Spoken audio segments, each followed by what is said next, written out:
Oh my goodness. Oh my goodness. That's all I can say is oh my goodness. This right here, episode 4, X-Men 97, season 2, episode 4. Wow. Wow. The rise of apocalypse. This joint, yo, I can't sit, yo, daggone animation made me sag. Animation made me sag. He took out daggone Magnus. He took out Magneto. He took him out. Yo, in the past, this X-Men thing is like a little much for me because I told you in my last thing that X-Men kind of got away from me. I used to read X-Men back when they first came, not when they first came out. I mean, they came out before I was even born. But I used to read X-Men back in the 80s.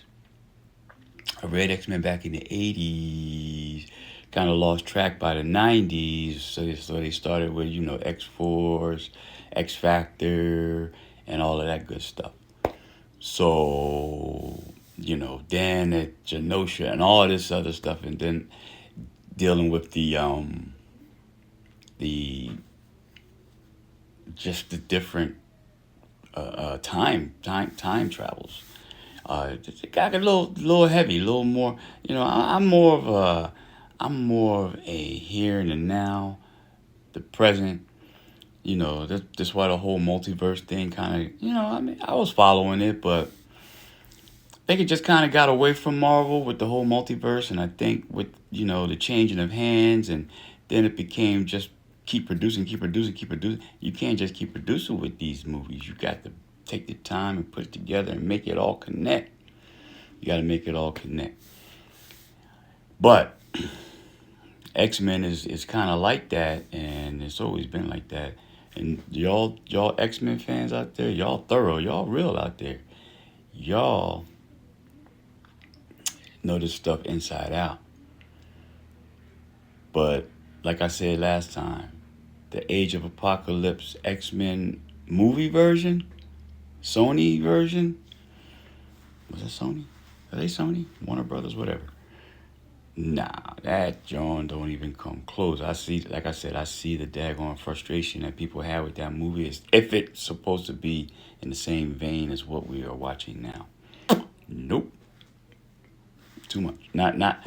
They made a good effort. I'll put it that way. But that would have had to been a two-part movie to actually make that thing work, because it would have been either too long, or you're gonna cut out a lot of stuff that had to happen, and that's what they did. They cut out stuff that needed to happen, and they really shrunk that thing down. Whoop, super small. But while watching this, I think I'll be able to go back and maybe rewatch that, and I might be able to see something different. But yo, they took out daggone Magneto. He took out Magneto. Wow. And they are all in the past right now. So this apocalypse has come to be, and he is ready to go and wreak havoc. Wreck havoc. But anyway,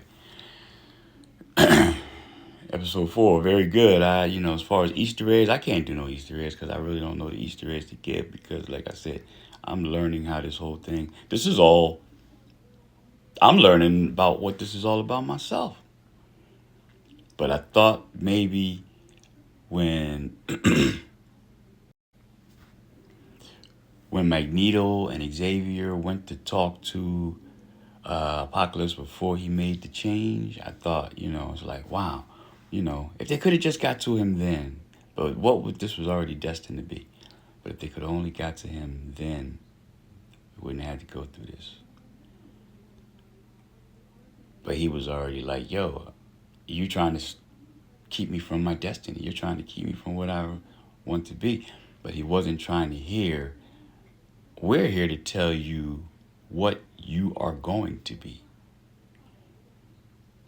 Does that sound like something? Yeah, I guess he did. He wanted to be that monster. He's a monster now. But anyway, hey, what's your thoughts about episode 4? I thought episode 4 was good. It was sad. That ending was sad when, you notice how they changed the music? Yeah. But it looks like it went into the future. Got some nice cameos. Cap and Black Widow at the end with Wolverine. Yeah. I think they give Wolverine too much power. I know this is all about selling the most popular character. But I think Wolverine really has way too much power. Way too much. It's my opinion. I'm a Wolverine fan. I like him. But I think he's got too much power. Peace out.